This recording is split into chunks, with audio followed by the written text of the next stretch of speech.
At maraming salamat at magkakasama tayo dito. I'm so happy. Yung papa ko ngayon nasa Manila Doctors. So, naisip ko ba, pray nyo naman siya. So, pray nyo talaga siya. Yes, sir. So, isip ko daan ako dito kasi actually, hinintay ako ng family ko para mag-conference with the doctors, pero may mga importanteng bagay na gusto ko sanang ikwento sa inyo. Kailangan malaman ninyo kasi ang bansa natin ngayon ay nasa malaking peligro. Ang namumuno sa atin ngayon ay walang kakayanan mamuno. Walang utak, walang puso, walang kaluluwa para mamuno ng maayos sa atin. At alam ko yan kasi nagsilbi ako sa ating bansa under the real president, totoong Pangulo. So nakita ko, pinipinayayaan ako na nakita ko ang paano magtrabaho ang totoong nagmamahal sa bayan at ang isang totoong pagbayan. So ako'y nasasaktan kasi napakalagim ng Pangulong ito.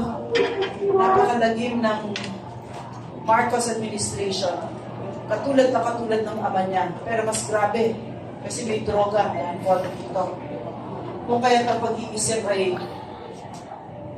ako si doktor kasi ako So, lagim ako sa mga nangyayari. Gusto ko sana i-share yung nandun ako sa KOJC, sa Davao, nung lumusok ang mga polis ni Bongbong Marcos. Siya mismo nag-utos. Lumabas sa bibig niya yan. At kahit hindi lumabas sa bibig niya yan, siya ang Pangulo. So, sa kanya natin isisisi lahat ito. At hindi naman niya tinatago. Sobra siyang mahina mag-isip, bangag, proud pa siya. Kunti sana kung may konting kahihiyan itong bakag na ito, pero wala. So, mga na-stress, medyo ng madaling araw, nandun kami, kasama ko yung mga banateros, nandun sa third floor, kasama ko yung anak ko. Tapos nakita ko, nandun kami sa top floor, tapos nakita ko dito sa kaliwa, nakatayo ng balahibo. Lipo mga polis. Full battle gear. Ang lalaki ng mga baril. Wala namang gera. Tapos nandito sa baba, first floor, sa kanan ko sa baba, mga members ng KOJC, kumakanta sila. Songs of praise. Di ako Kristiyano. They're very inspiring sa akin na nakita ko yun. Kumakanta sila ng songs of praise na hindi man lang yung kanta na takot or gano'n. When they're very victorious yung song nila of praise, songs of praise na ang sinasabi nila, kung ano man ang mangyari sa amin, iyayakap namin yan. Tapos narinig din natin, sinabi ni Bongbong Marcos na walang baril, walang tear gas. Pero nung araw na yon, nakita ko, daming baril. At saka nagpa-tear gas pa. Nakausap ko yung alipores niya, si General Torre. Nilapitan ko siya na nagkagulo na. Ang yabang-yabang. Sobrang kahambog na wala akong nakitang ganyang pulis sa buong buhay ko. Yung husband ko, PFA yan. So, yung mga malalapit namin, mga kaibigan, mga pulis, walang ganyan. Kahit under PRRD noon, gawin mo yan, sisipain ka niya. At saka nakita ko yun, si PRRD naninipa talaga yan ng mga general na korap na sinisira yung bansa. So, nilapitan ko si Torre. Sinabi ko sa kanya, ikaw, mula't simula, wala kang ginawang moral at legal. Sabi niya, katulad ng ano? Sabi ko, tulad ng search warrant. Wala kayong search warrant. Lumusok na sila papaloob ng pamamahay ng KOJC kung saan nakatira libo-libong mga ordinaryong mamamayan, mga church workers, mga bata. Nagsisigawan, nag-iiyakan, may namatay pa. So, sinabi ko sa kanya, wala kang search warrant. Sabi niya sa akin, tayo ko naman, matanda na tayo, hindi na mahalaga yun. Sabi ng isang pulis yan, police general yan. Ang ibig sabihin, itong dokumento na kung saan andun yung mga karapatan natin na yung sa pamamahay natin, our rights, no, na huwag pasukin ang bahay natin ng kung sino-sino man lang. Sinabi niya hindi mahalaga at halugugin ang bahay na yan. At hindi lang yon, no? Sunod-sunod nakita natin yung temporary restraining order. Binaliwala. At hindi lang yon, yung DOJ nag-threaten, no, nanakot na magpa-file ng charges laban doon sa judge na nagbigay ng temporary restraining order. Ano ibig sabihin nun? Ano ibig sabihin na nangyayari sa bansa? Ibig sabihin, wala na yung separation of, kasi tatlong branches of government, executive, legislature, at saka judiciary. So dapat magkakahiwalay yon at magkakapantay-pantay sila. So kapag ka ang isa, pag naghalo-halo na yan, katulad na nangyayari ngayon, ibig sabihin, wala na nag-check kung sino nag-aabuso. Nang-aabuso na sila. Ang executive branch ng government nang-aabuso na sa atin. Pinapakialaman na ang judikatura at sila na ang batas. Ang lumalabas sa bunganga ng mga pulis na ito, si pastor daw ay rapist. Siya nga? Sigurado kayo dyan? Bakit? Sino ba kayo? Judikatura ba kayo? Di ba nasa executive branch kayo? Bakit kayo nakikialam? Pero yan ang lumalabas sa official spokesperson ng PNP at mismo sa mga pulis na yan. Na-corrupt na ni Bongbong Marcos kasi siya mismo ang nagsabi niya, no? Ang trato kay pastor, guilty na. Samantalang yung mga cases na yun, na-dismiss na yun. Matagal na na-dismiss yung mga kaso na yun. At yung mga kaso na yun, final yun ng mga nagnakaw sa KOJC. So, bakit delikado yun sa atin? Kasi wala nang presumption of innocence. Sa isang demokrasya, hanggat hindi ka nasasakdalan, nahatulan ng isang korte, inosente ka. Pero sila, hindi ka nun ang tingin nila. Kung sino ang sinabi nilang guilty, yun ay guilty. So kung ang pulis dalit sa iyo, kapitbahay mo, sabihin niya, pag nanakaw ka, papasok siya sa bahay mo, sisipain niya yung pintuan katulad ng pagsipa ng mga pulis doon sa KOJC. At kahit na ano, pwede niyang kunin doon dahil ninakaw nila ang fire truck, ang lahat, napakarami nung ninakaw nila. Ganon ang ibig sabihin nun. At hindi lang yon. Si Bongbong Marcos pa, pumagitna siya sa gitna ng abusadong pulis at sa mga inosenteng mamamayan. Hindi. Kinalong pa niya, in-encourage pa niya, pinalakas pa niya ng loob. So napakadelikado ng lagay natin. Kasi ang leader na ito, napakahina. Napakahina. At pag mahina ang leader, ang mga nakapaligid sa kanya, no, pinapalakas na ng loob yung mga abusado sa gobyerno. Hindi katulad, I keep comparing kay PRRD kasi siya yung nakita ko, sa kanya ako nagtrabaho. Siya yung minahal ng tao. Mula't pag-upo niya hanggang umalis siya, 90s, 80s yung trust and approval rating. So yan yung magiging halimbawa na natin, yan ang magiging standard natin. Kay PRRD noon, totoo lang, dami ko nakita talaga na sinipa niya. I mean, literal, na sinipa niya pag abusado ka. At lalabas sa bibig niya, sa isang police general na nasangkot sa droga. Lahat ng suot mo, mula medyas mo, hanggang brief mo, hanggang uniforme mo, galing sa taong bayan. Pinapakain mo sa mga pamilya mo, galing sa taong bayan. Ba't mo sinasaktan ang taong bayan? Ganun siya. Ganun dapat ang president natin. Ito, lutang-lutang. Ang kagandahan dito na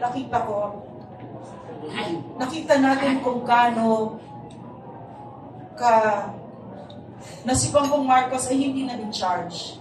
Hindi niya alam, sabi niya may wala daw pa rin, walang tear gas, at si pastor daw ay inaresto. Hindi siya inaresto, nag-surrender siya sa AFP. So, nakita natin na si Bongbong Marcos matagal nang hindi in charge. Alam naman natin yon.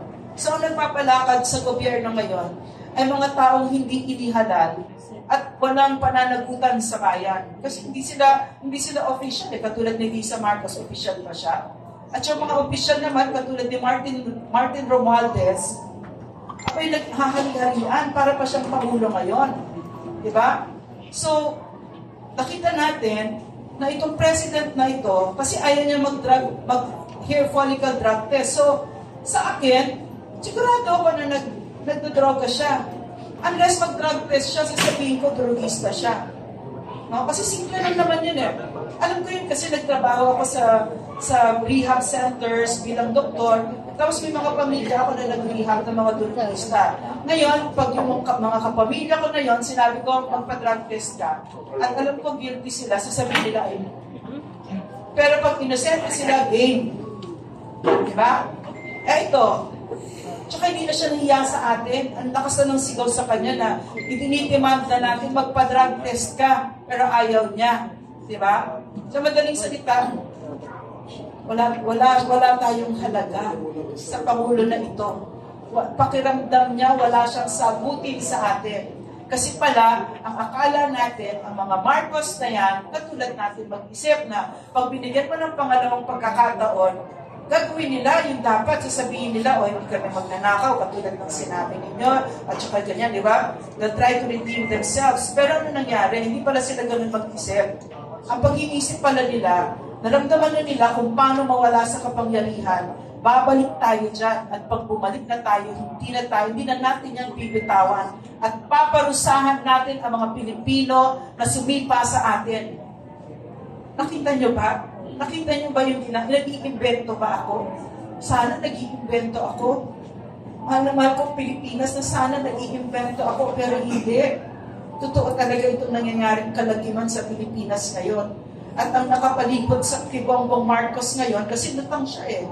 Lutang na lutang talaga, he's so out of it. Wala siyang alam. So, ang nagpapalikot sa Pilipinas ngayon, ay ang mga lulog na lulog din sa kapangyarihan. At kung maniniwala tayo kay Cathy Binag, na eyewitness na nakakita kay Bongbong Marcos na sumisinggot ng cocaine, ay napakarami pala sa gabinete niya na mga cocaine addicts din. Ano ibig sabihin nun? Ibig sabihin nun, ano mo, marami tayong joke about it, naglolokohan tayo tungkol doon, pero sa totoo, hindi nakakatawa. Malagim ito. Walang kabutihan na pwedeng gawin ang isang drug addict. Hindi niya kayang alagaan ang sarili niya, lalo't-lalo pa 120 million na Filipinos. Kahit halaman, hindi niya kaya. Hindi mo pwedeng ibigay sa isang drug addict ang halaman, masisira, mamamatay yan. Ano pa yung ganito kadami? At buhay natin ang mga anak natin at ang future ng Pilipinas sa kamay niya. So, natutuwa ako kasi nandito kayo ngayon at sinasamahan, magkakasama tayo dito kasi nakikita ko na marami din natatakot magsalita. At siguro yung pinakawalang modo na narinig ko ay sabihan mo na lang si Vice President na ipinaglalaban namin siya pero tahimik lang kami. Ano gagawin namin ito? Pwede ba namin kainin yung katahimikan nyo? Diba? O yung dasal nyo? Hindi. May panahon na magsalita, may panahon na tahimik. Ngayon yung panahon na wala na dapat tumatahimik. Diba? May panahon na nagmamasid lang tayo at may panahon na gumagalaw na tayo. Hindi na ito yung panahon na nagmamasid tayo. Nililimas na ang kabal ng bayan at hindi lang simpleng limas. Wala nang tinitira kasi nakakaawa ang susunod na Pangulo. Pero sa akin, opinion ko, moral yung obligasyon natin, responsibilidad natin bilang Pilipino, tanggalin na yan. Hindi niya kayang mabuno. Naliwanag sa kanya. Nung nandun kami sa Davao, itong reason, marami akong speaking engagements doon. Pero nung last few days, sinabihan ako, hindi ka pwedeng umalis na hotel mo. Sinabihan kami ng security. Kasi daw si Torre, papa-aresto daw kami. Magagawa-gawa ng kung ano-ano. Pero ang tingin ko kasi dito, wala na dapat natatakot. Wala na dapat natatakot ngayon. Ang ayaw nila na ma-realize natin ay dehamak na mas marami tayo. So, tatakutin tayo para tahimik tayo. Pero kung ako naman nagsasalita, madali nila akong patahimikin. Isang bala lang ako. Pero kung marami tayo, ano nila gagawin yun? Diba? So, kaya nga ako yung talagang nagpapasalamat na nandito kayo at mahal ninyo ang Pilipinas. Katulad ng pagmamahal natin lahat dito sa Pilipinas. Na yung ginagawa natin dito ngayon, magbe-benefit niyan hindi lang yung anak natin, yung mga apo natin, at ang salin lahat ng Pilipino, yung ginagawa natin ngayon dito. Kung gagawin natin o hindi natin gagawin, ang magbe-benefit or ang magsasuffer, ang magdurusa niyan ay yung mga anak natin. Si Bongbong Marcos, si Bongbong Marcos at si Speaker ay nakikipagkunsyabahan na sa CPP, NPA, NDF. Ibinigay ni President Duterte kay Bongbong Marcos ang isang CPP na dapa na. Nasa hukay na halos. Pero ngayon, lumakas na naman. Kasi kailangan ni Martin Romualdez maging President or Prime Minister, kaya kinuha niyang attack dogs ang mga CPP, NPA, NDF party list sa loob ng Kongreso na binibigyan niya ng bilyones.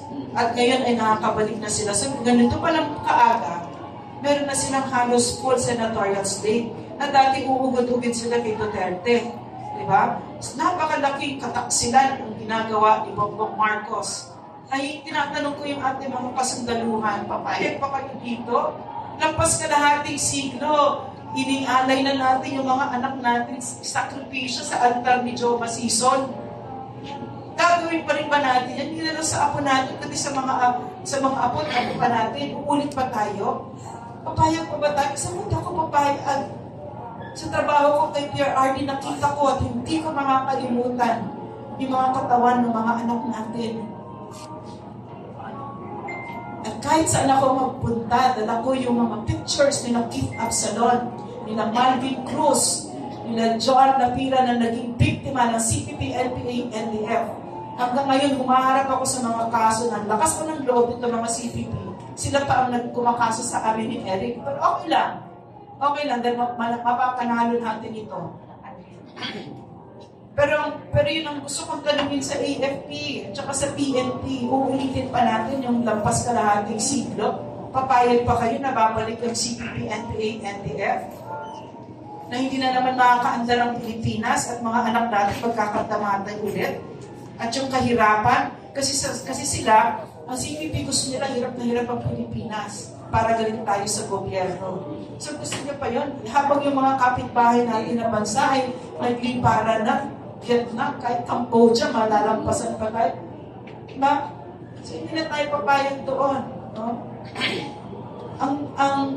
Ang natutunan ko din, under President Duterte, na ang totoong pwersa ng bayan ay hindi ang Pangulo, hindi ang mga opisyal, kundi tayo.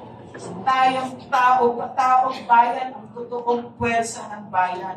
Tinatanong ko si PRRD, Sir, kasi si Martin Romualdez nagpapabudbud ng pera natin. Kahit AFP, dinutong yan niya, kinokorap niya. Tingin ko hindi mapayag ng mga sundalo natin. Kahit PNP, nagmumudbud siya ng pera. Kasi yan lang naman ang alam ni Martin Romualdez. Hindi marunong magsilbi ng bayan yung mga yan, sila Bongbong. So, tinanong ko si PRRD, Sir, nagpapabudbud ng pera. Ano yon? Sabi na siguro, mananalo sila ng konti. Pero tinanong ko siya, pero paano pagka pera or taong bayan, sino mananalo? Agad-agad sabi ko, taong bayan. Si President Duterte matagal na yan nasa politika, so alam niya yung sinasabi. Kaya ako'y tuwan-tuwa na nandito kayo. So maraming salamat. Magtutulungan tayo.